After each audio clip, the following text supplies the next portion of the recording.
Welcome to another video from cardboardeast.com. My name's Jay. I play Asian board games and share what I find with all of you. Today we are going to talk about 2017. 2017 had some pretty interesting games. Had some nice war games, some beer and pretzel war games, some epic war games, probably the best solo UA Rosenberg game, and some excellent war solo games as well. My personal favorite, the driest of the dry, amazing Euros, Kalimala, and Fox in the Forest for those cozy little games for two. But what was going on in Asia at the time? Well, that's what we're here to find out. Welcome to the best board games of 2017 from Asia. When I first moved to Taiwan over 15 years ago, so old. There weren't many people who played board games. I played with some other fellow foreigners, and I also played with some locals, even though my Chinese wasn't that great. And I found different groups of people who played board games. Fast forward till today, and now a lot of the locals that I played with own their own board game companies. And most of those foreigners I played with have long since left the island. So now here I am reviewing games of people that I know. So please take everything I say with, well, not a pinch, but a bag of salt. And I'm just going to leave this here as I talk about these games. Number 10, Liberators, or Liberatores, the conspiracy to liberate Rome. Liberators is one of the few social deduction games that I actually like. The reason why I don't like a lot of social deduction games is that it just kind of devolves into a shouting match at the table, and while some people can find that fun and totally have fun doing that, I'm just not gonna go to the werewolf game parties. It's just not me. It's not what I like. Liberators feels more like a board game than it does a party social deduction game. Similar to, I guess, like BSG. Now, while there is table talk discussion in this game, mostly what gives away who you are and which faction you're supporting is done by the actions that you do. Also, the art's really charming. Now, while this does play 3 players, you definitely want to push this all the way up to 5 or 6 to get the maximum effect. And there's also 3 factions in the game, so you're not entirely sure who is supporting who, and I think that's the best part about this game. And that's my number 10, Liberators. Number 9, Iberian Rails, not to be confused with Iberian Gauge or Iberian Railways, which all 3 games came out in 2017. I guess people love Spain and Portugal. Iberian Rails is from a Taiwanese publisher known as Monsoon Games, and this is a very unique train game. It combines like that winsome cube rails feel with roll selection, like a la Citadels. And I think that's why I think it rubbed a few people the wrong way. Like, it wasn't too Euro enough for the Euro gamers, and it wasn't train game enough for the train gamers. Is that what they call themselves? Or the choo-choos? It's just a terrible name. And so this game falls somewhere in between, and maybe that's why I think that not many people loved it, but this is actually a really smart game. Iberian Rails follows that same winsome route where players are actually themselves, and they don't own the companies that are in play. So you have your personal bank of money, and then each company within the game has their own set of money. But the actions you take in this game are determined by the roles that are available for you to purchase. And not only that, but there are, something like 20 different roles. So each time you play, the roles are different, and the order of the roles is different. So it's going to affect the gameplay both ways. There's a lot going into this game. Unfortunately, the production quality of some of the components are a little lackluster. But I think if you could look past that, you could find a really fascinating Euro train game that you should definitely try on your table. Number 8, Dungeon of Mandom 8. If you've never heard of Dungeon of Mandom 8, don't feel bad. Probably didn't hear of Dungeon of Mandom 2, 3, 4, 5, 6, or 7, because they didn't exist. This is the first Oink game to appear on my top 10 list. And if you haven't heard of Oink, all their games are this size, and it costs an incredible amount of money. And I don't think most of them are worth it. That's right, I said that. But I think Dungeon of Mandom 8 definitely is. You might have known this game by its other name in the West as Welcome to the Dungeon, and Welcome Back to the Dungeon, Return to Back to the Dungeon Part 2. Dungeon of Mandom, the original game, was transformed into Welcome to the Dungeon, and then Welcome to the Dungeon had a sequel, and so Dungeon of Mandom 8 came out that contained all of that Western content in this tiny little box. What is this game about? You and 4 friends will have one adventurer at the table, and the adventurer has like all these cool mystical weapons, and then you're just saying, I can go to this temple without a sword. I can go to this temple without a shield. I can go inside this dungeon without a helmet. And slowly your hero gets more and more disrobed. People are also playing more and more monsters into the dungeon, and eventually someone is just left. They'll go into the dungeon, kill all these monsters with whatever gear they have left. They either find 1, a treasure, less likely, and more likely 2, their doom and death. And then the last player standing wins the game. This is a really fun party game. Unfortunately, it only plays, up to 4 people. But it's definitely a good, fun time at the table for, up to, I would play it with 2, but definitely 4 or 3 players. Dungeon Amendment 8 is one of the best Wink games, and good times.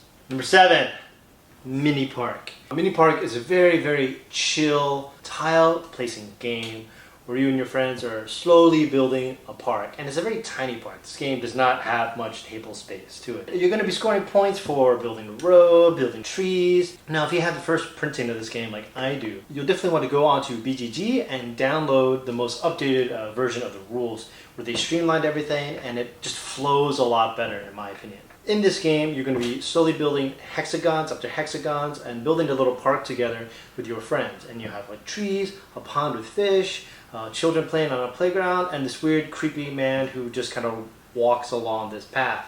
And then on your turn, you basically want to be deciding between either 1, placing a tile that you've drawn that turn, or you're going to take a scoring tile. And the scoring tile will tell you how you're going to score points throughout the rest of the game. Now, you can get that early, or you can get that later, and it's completely up to you. And it has this nice push and pull effect. You get to build this cute little, very Instagrammable little park, and you do this all in 20 minutes. And I think what I like about this game is that it's just very chill. And not every game has to be werewolf or you're yelling at each other's throats. Some games can just be chill. Now, this does have the Carcassonne effect, where even though it can be chill, it can be downright brutal, and you can be really, really, really mean. But I prefer to play this one in particular nice and chill, and occasionally cutthroat towards the end of the game when daddy needs points. I don't know what it is about 2017, like half the boxes in this list are black, or about Iberia. Number 6, Tribe. Tribe, I think, is one of the best games from a little Japanese publisher known as Itten. And if you don't know Itten, man, you're missing out. They develop more like interactive art than they do board games, and Tribe is definitely one of the best things that they've come out with. In Tribe, you're going to have like these little people in weird little shapes, and you're going to be taking these wooden things and placing them onto them.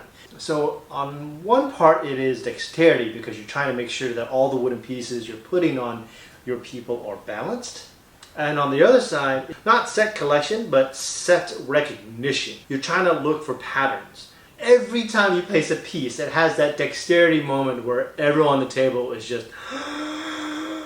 And sometimes people are just like angry at you because somehow you have magic hands that are able to balance tons of bright, beautiful, colorful pieces onto this nondescript human just standing there. This is a beautiful game, and I definitely think that it's definitely worth tracking down.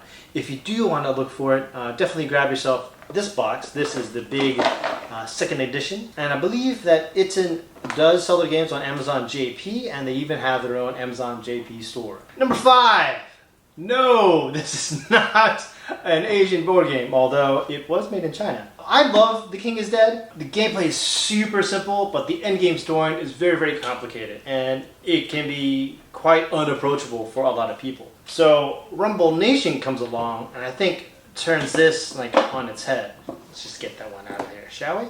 Rumble Nation is a very approachable war game for 2 to 4 players, and it plays, I don't know, within like 30 minutes, 40 minutes. And you're going to roll 3 dice, and then you're going to choose to pair those dice in one of 3 ways. You're going to choose dice like AB, BC, or AC, and then take your action. Slowly placing pieces along Japan, depending on the numbers of the dice that are rolled. And you're going to find that you could put a lot of troops into an area with fewer points, or a few troops into an area worth a lot of points. And it creates this interesting balance. And eventually you're going to run out of troops to put, and then comes the second half of the game where you score each of the areas in numerical order. So that way, when you win a section, you get to move a piece to an adjacent area. This is a great little war game to show people who have played Risk and they're ready for something a little bit more. The added fun is that there are also these tactics cards. So you either roll the dice and put troops onto the table, or you choose one of the tactics cards and execute it immediately.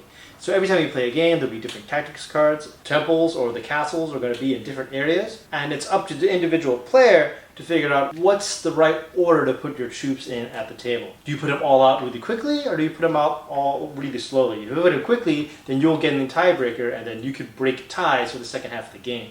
You put them out slowly, well, you'll put them out exactly where you want them, but you're not going to get that tiebreaker, which can really turn the game. This won the best game at the Tokyo Game Market, I think, in the year it came out, 2017. Yeah, it was 2017. And this right here this got picked up by a bigger Japanese publisher, Hobby Japan, and they made this version. Now, I believe there is another version out already called Rumble Nation, a big blue font that's out there in the West somewhere.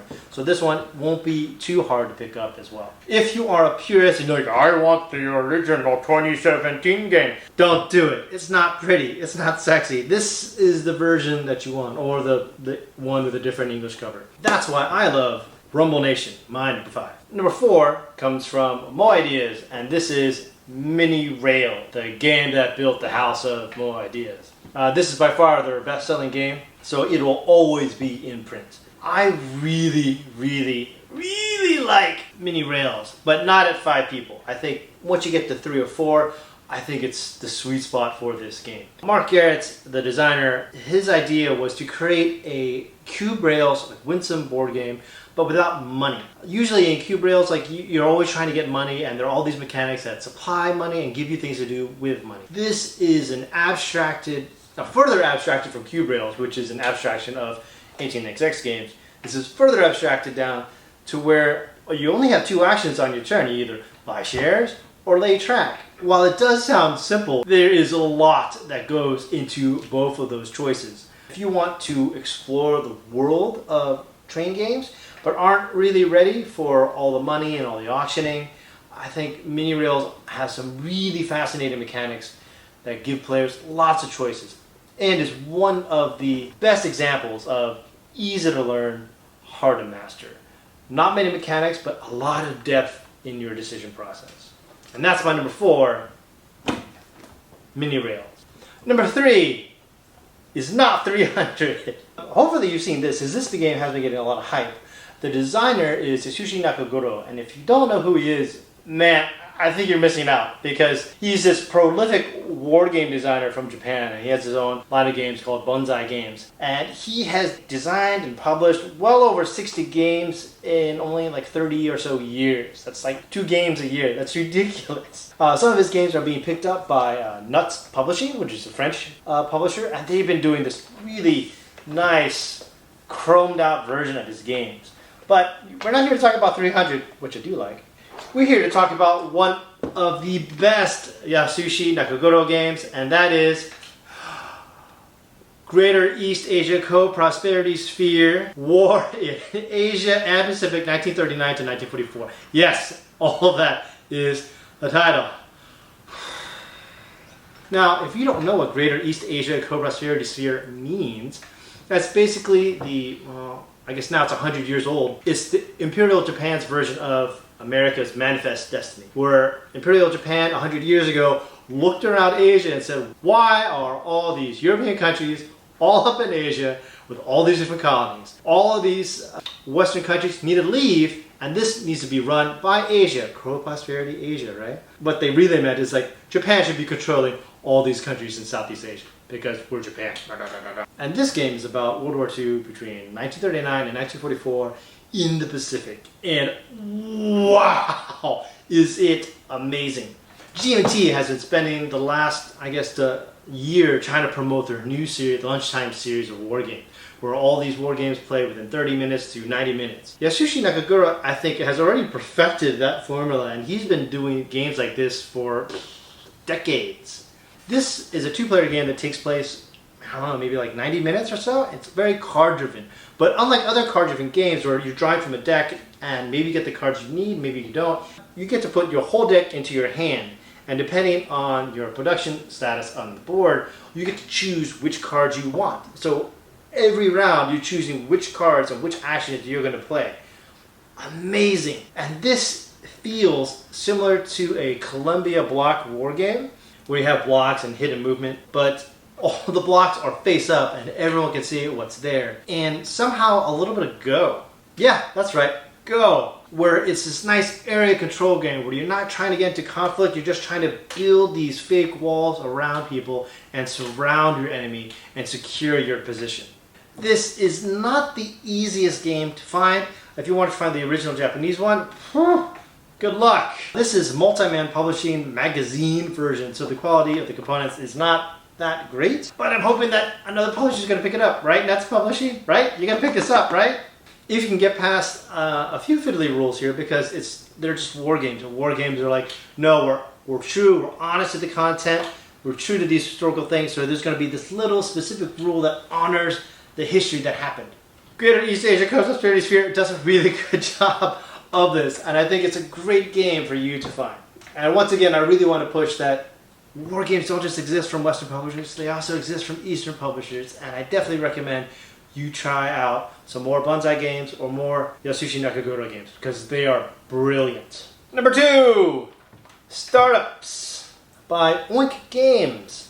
Oink Games had a really good year in 2017 by producing like 2 of their best games, Dungeon Amanda 8 and Startups. In fact, I'm going to say that Startups is probably the best Oink game and the best game that they have ever made. Startups is about, well, startups. And you are investors investing in startups because it's about startups. Startups is a delightful card game from 3 to 7 players, and it plays well from 3 to 7 players. 7 is a little chaotic. I like to bring that number down to 5 or so, but I definitely think it's definitely worth your time. It's another one of those games where the rules are super simple. You either play a card or you buy a card. Playing a card from your hand is also playing a share in one of the startups. And just like Dungeon Amanda, this is almost like a bluffing game where you're trying to egg the other penguins to jump into the ice first. As you're playing cards down, you're gaining more and more shares of a certain company. And whoever has the most shares, well, all the other people who own shares are going to have to give that person money at the end of the game. The trick is that once you have the most shares, you have a monopoly token that's put onto you by the government, and you can't add any more shares to yourself. So you have to wait till someone else gets the monopoly, and then you can start playing cards down. So if you're interested in Oink Games and you're curious about what they offer, I will tell you that a lot of the games are not that great in my opinion. But Startups is brilliant. They basically took Acquire and put it into a card game. So if you get a chance to get this to your table, do so immediately. Number 1 is Improvement of the Polis. This game has been getting a lot of buzz this year, and that's because it got picked up by Yellow, and they called it Korra: Rise of the Empire. You may have seen some of the other reviewers and content creators creating content where they're just gushing about this game. And yeah, it's really good. I've been playing this, I think I played this well over 50 times. It's just a really nice, straightforward Euro game where you can just grok it right from the beginning. I do admit that I play this with 2 little variants. I know a lot of people don't like the dice in this game, so my variant is that we play with these extra dice that are rolled and shared among everybody, kind of like Lorenzo Il Magnifico. So you roll this, and then everyone has these dice. And if you happen to have lucked your 3rd die, then you get to use this one as well. And it definitely mitigates the balance and the bad rolls. And it's kind of fun because sometimes, year 8, everyone has a bad year, and everyone looks at the person who rolled badly and like, what did you do? If you'd like to know more about my house rule variant for Improvement of the Polis, go to the Improvement of the Polis BGG page in the forums under variants, and you'll see the Cardboard East official variants section. But this game is all about tracks and moving up tracks, and it's a very straightforward Euro, and I don't think every Euro game needs to reinvent the wheel. This one is definitely approachable, definitely New Game Plus-ish, but each faction does play differently. The only problem that I have with this game is that the faction Sparta is, I don't want to say broken, just very straightforward. Sparta, you're really good at attacking. How do you score points in this game? By attacking. But I don't mind that, because if someone's new to the game, I just give them Sparta and say, attack every round and you'll do fine. And they attack every round and they do fine. But I definitely recommend getting Kuro Rise of the Empire because it is the best game from Asia from 2017. Wait! Don't leave just yet. Now, while I talked about all of these games and why I love them, and I think they're the best games from Asia from 2017, I want to talk to you about all the other games that didn't make this top 10 list. And I'm going to do this in under a minute. Okay, Village of Horror plays up to like 2 to 5 players, and it's like a social deduction game that you play with cards. And I thought it was okay, but I'd rather play Liberators. Here's a game called National Economic Merchants, and it's okay. The cards suck. The money sucks because you have to use poker chips. Because otherwise you can't take cards, and this is terrible. This is a great like Flux gamer version of Flux, and you're kind of building cards and laying them down. And you get in new powers. It's like a deck building, but gamery Flux. City Kyoto. This is an okay game. It's basically memory with the cards move, and it's kind of boring. Perfect Hotel. This is by Jugami Games. I used to call them Jew Games, and I realized that's really terrible, but it's Jugame. What are you supposed to say? I'm an American. I'm not dumb. This is called Perfect Hotel. Great, super chill card game. Jugame makes the most chill games in the universe, and this is about building the perfect hotel. Great. Moving on. Troika. This is an oink game, and it's super mediocre. Moving on. Tricks of the Phantom is also a social deduction game, and it's not really interesting. It's kind of boring. Sakura. Very chill game. Cards are very beautiful. Great card collection game. This is a Temples, Mystery of the Temples. Oh my gosh, Mystery of the Temples. Very fun racing game. It's a really good game. I'd probably put this at number 11. Hatsuden. Great chill game, but I'd rather play Battle Line because it's basically Battle Line in 10 minutes. My Story. It's like a deck builder version of Life, except it's a little depressing because you realize at the end of the game, it's like, wow, I'm a scientist, I'm a diplomat, and then what have I done with my life? Moving on. Guest Cup is probably one of the best like party games because it creates like it incorporates gambling and everything's more fun when you gamble. Oh my goodness! This is probably one of the most depressing games that you'll ever play. It's called Run Animals Run because humans are building these giant condos and animals are moving. And like if you were playing the turtle, then you feel slow and stupid. You don't have any actions. Great mechanics, but go scoring. It's very lackluster. Words of Jogo is a 2-player game, and you're trying to bluff each other. Really good game. Too many boobs, in my opinion. And UX in the Jungle is made by a cybersecurity game that try to put it for internally, and they're trying to teach their different departments to not silo themselves and create markets. And it's a very fun game if you're really interested into marketing. Okay, I didn't do it in a minute. It was 2 minutes and 15 seconds. Sue me! Like, subscribe, hit that bell, and I'll see you next month for 2018.